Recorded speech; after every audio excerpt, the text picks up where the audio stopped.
తల్లి. సార్ గారు గట్టిగా క్లాస్ కొట్టాలి అమ్మకి. ఓకే, ఇప్పుడు ఇంతసేపు కూర్చోండి. ఎంతసేపు సర్వీస్ లో భాగంగా మనకి డిపిఎం మేడం అనేటువంటి అర్పిత మేడం గారు కూడా వేదిక మందికి సాధారణ స్వాగతం పలుకుతాం. గట్టిగా క్లాస్ కొట్టి. ఎందుకంటే వైద్య రంగంలో విశేషంగా సేవలు అందిస్తూ ఇటువంటి కార్యక్రమాలు కూడా అతిథిగా హాజరవడం ముఖ్య అతిథి మన దినకర్ సార్ తిరుపతి నుంచి. సార్ గారు కూడా సాధారణ స్వాగతం పలుకుతున్నాం. Welcome sir. సార్ గారి స్నేహితులు సార్ గారికి అక్కడ కూడా తిరుపతిలో కూడా సర్వీస్ చేయాలని, రాబోయే రోజుల్లో సార్ గారు స్ఫూర్తిదాయకంగా సార్ వాళ్ళ ఫ్రెండ్స్ కూడా మంచి కార్యక్రమాలు చేపట్టాలని కోరుకుంటూ దినకర్ సార్ గారికి సెలవు.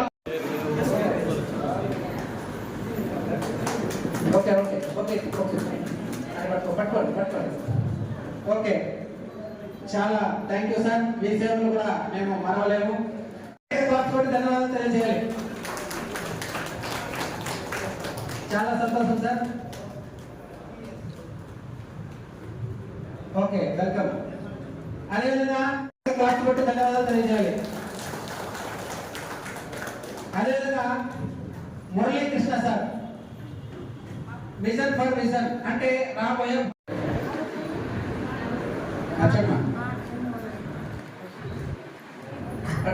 చాలా థ్యాంక్ యూ తల్లి. సార్ గారు గట్టిగా క్లాస్ కొట్టాలి అమ్మకి. ఓకే, కార్యక్రమం మొదలు పెట్టిన రోజు నుంచి ఈ రోజు దాకా నేను ఎప్పుడైనా మర్చిపోతే కూడా మాతో వెన్నట్టు ఉండి సార్ మేము ఇంత పాటు ఉన్నాము అని ఈ కార్యక్రమానికి పలు విధాలుగా సహకరించిన ప్రతి ఒక్కరికి, పాత్రికేయ బృందానికి, ఇక్కడ లోకల్లో కొంతమంది వాళ్ళే వాలంటీర్గా వచ్చి మన పరంగా మనం చేస్తున్నాము అని వాళ్ళంటే వాళ్ళు మనందరికీ సేవ అందించిన అందరికీ నా మనస్ఫూర్తిగా నమస్కారాలు. ఈ కార్యక్రమం యాక్చువల్లీ ఈ రోజు జరుగుతుందనేది నాకు 2.5 ఏళ్ల నుంచి ప్రయత్నం ఇది. ఎందుకంటే శంకర్ నేత్రాలయ చెన్నై అనేది చాలా పెద్ద కార్పొరేట్ హాస్పిటల్. అంటే చాలా మందికి తెలియదు కాబట్టి లోకల్ గా తెలియకపోవచ్చు. మీరు చెన్నైలోకి వెళ్ళి కానీ మన ఆంధ్రలో చాలా చోట్ల శంకర్ నేత్రాలయ చెన్నై అంటే పెద్ద కార్పొరేట్ హాస్పిటల్ అది.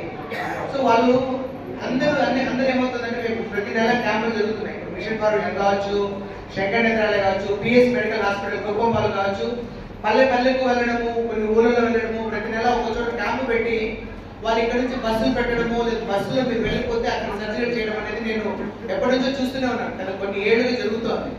కానీ ఈ mobile I surgical unit mess అనేది ఒక చిన్న కాన్సెప్ట్.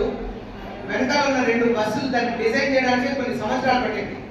కన్ను అనేది ఎంత సున్నితమో అందరికీ తెలుసు. ఆ కన్ను ఆపరేషన్ అనేది ఉన్నటువంటి మన ఇంటి దగ్గరికి వచ్చి చేస్తారనేది ఒక పెద్ద కళ కొన్ని ఏళ్ల క్రితం.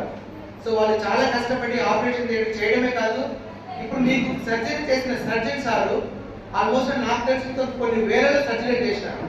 ఆయన మీరు చూస్తే ఒక మెషిన్ ఒక రోబోలాగా పనిచేసినట్టు ఉంటుంది. అంత పర్ఫెక్ట్ గా మీకు ఏమాత్రం ఇబ్బంది లేకుండా వాళ్ళ స్టాఫ్ అందరూ మెషిన్ లాగే పనిచేసినారు. మరి మీరు వచ్చినప్పుడు కొంచెం ఇబ్బంది పడి ఉంటారు. ఏంటి నాకు ముందు చూడట్లేదు, నాకు తర్వాత చూసినారు, నాకు సరిగ్గా చెప్పట్లేదు, ఇవన్నీ మీరు ఏమి అనుమానం లేకుండా చాలా అనుభవంతో చేసిన పని ఇది. దయచేసి మీరు చేసుకునేదే కాదు, ఇంకెవరైనా చేసుకోలేని వాళ్ళు ఈ నెల క్యాంపులు ఉన్న చోట ఎక్కడో ఒక చోట మీరు మీ కుటుంబంలో ప్రతి ఒక్కరికి చెప్పి, ఇప్పుడు మీకు ఒక్క రోజుకి ఒక కన్ను చేసినందుకే మీకు ఇప్పటికీ అర్థమైంది. మీరే మాకు పెద్ద బ్రాండ్ అంబాసిడర్. మీరు వెళ్ళి ఏదో ప్రయత్నం, నాది ఒక చిన్న ప్రయత్నమే. దానికోసం మేడం లాంటి వాళ్ళు గవర్నమెంట్ తరఫు నుంచి దీనికి ఒక డిపార్ట్మెంట్ పెట్టి వాలంటీర్ ఆర్గనైజేషన్ ప్రతి ఒక్కరు ఏంటంటే ఏమా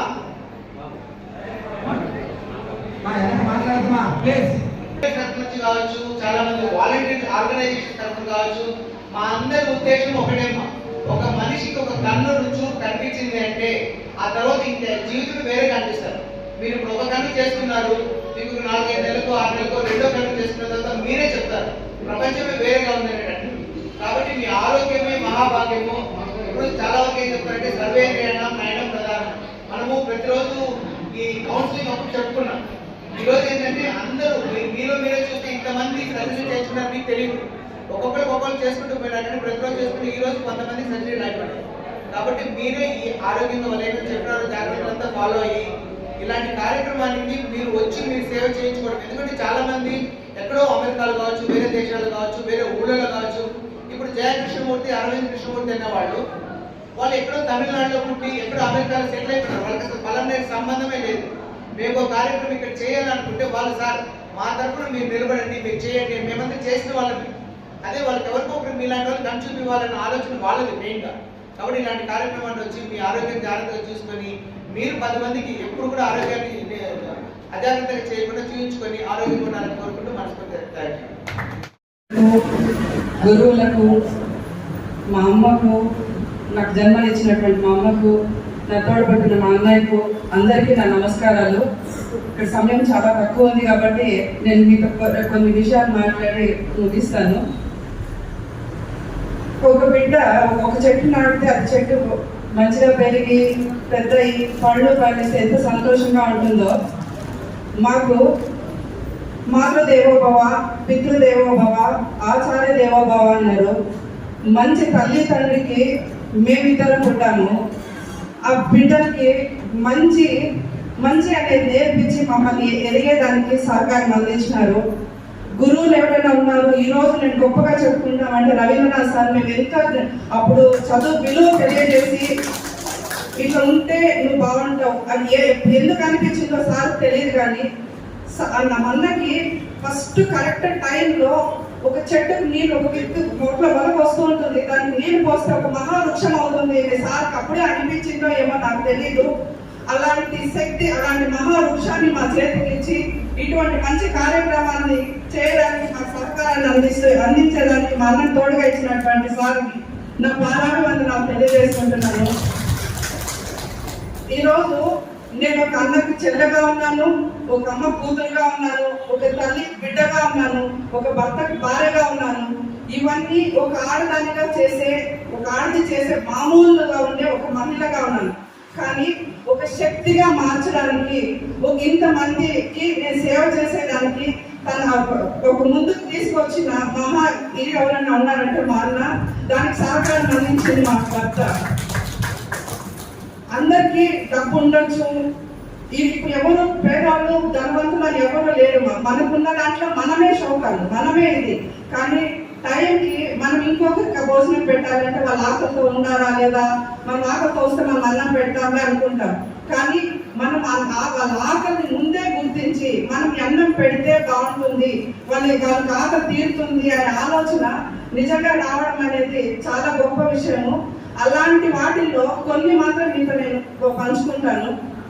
ఒక బిడ్డకి మంచి చదువిస్తే ఆ బిడ్డ ఎదిగిన తర్వాత వాళ్ళ కుటుంబానికి మంచి పౌరుడు అవుతాడు, సమాజానికి మంచి సేవకుడు అవుతాడని చెప్పి ప్రతి స్కూల్లో మాకు తోచినంతగా మేము ఇలా కష్టపడి చదువుకున్నాము, మేము ఇంత ఎదిగి మా వంతుగా మేమంతా సహాయాలు అందిస్తున్నామని చెప్పి ఆ పిల్లలు గుర్తించాలి. వాళ్ళ చిన్న టైంలో మనం కొంచెం ఆలోచనిస్తే వాళ్ళకి ఎదిగి మనం ఇలా సేవ చేయాలనే ఆలోచన వస్తుందనే ఉద్దేశంతో కొన్ని స్కూల్స్కి ప్లేట్స్ అని, ప్రొజెక్టర్స్ అని, అంటే ఇప్పుడు టీవీలో చూసి క్లాసు చెప్తే పిల్లలు బాగా అర్థం అవుతుంది. కాబట్టి కొన్ని జెడ్పీ హై స్కూల్లో టీవీలని, ప్రొజెక్టర్లని, ప్లేట్లు, బుక్స్ ఇలాంటివన్నీ కూడా మేము ప్రొవైడ్ చేస్తాం. 15 ఏళ్ళుగా మేము ఈ సేవా క్రమాలు చేస్తూనే ఉన్నాం. ఇంకొకటి 10వ క్లాస్ పిల్లలు చదువుకొని మంచిగా వస్తే వాళ్ళకి ప్రైజ్ మనీ ఇస్తాం. ఏమంటే ఇంకా బాగా చదవాలి, మనం ఇంకా ఎత్తుకు ఎదగాలి, మనం అందరితో పాటు గొప్పగా ఉండాలి అనే సదుద్దేశం వాళ్ళకి కలగాలనే ఉద్దేశంతో 10వ క్లాస్ పిల్లలకి జిల్లా అంధత్వ నివారణ సంస్థ నుంచి వచ్చి ఉన్నాను. సో ఈ ఉచిత కంటి పొర చికిత్స శిబిరం అనేది శంకర్ వెంకటయ్య చెన్నై వారు గత ఒక 2012 నుంచి జరుగుతుంది. సో ఒక 15 years నుంచి ఈ ప్రోగ్రామ్ జరుగుతుంది త్రూఅవుట్ ద స్టేట్, రాష్ట్రం అంతా చేస్తున్నారు. సో నేను ఇక్కడికి వచ్చి ఒక 2 years అయింది. ఈ 2 yearsలో ఇది నాకు 5th క్యాంప్ అనమాట. సో దీనికి main founder Mahathi foundation founder Shri Nagaraju గారికి నేను వెరీ వెరీ స్పెషల్ థ్యాంక్స్ చెప్పుకుంటున్నాను.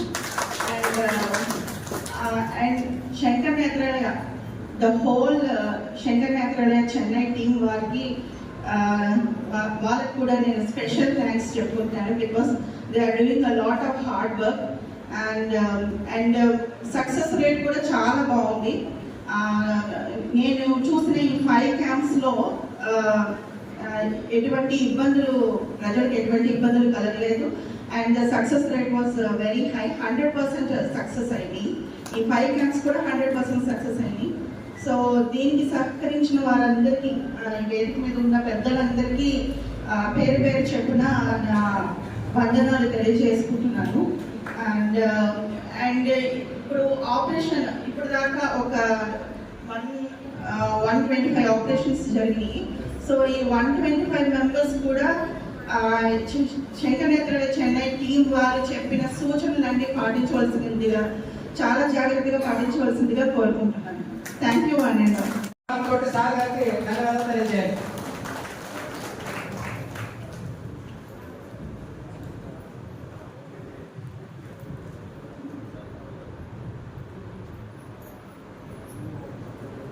చూడండి, సేవ చేసే వాళ్ళని ఈ విధంగా గుర్తించాలి. రాబోయే రోజుల్లో మీ సేవలు కూడా విస్తృతంగా ఉండాలని ప్రత్యేకంగా కోరుకుంటున్నాం సార్.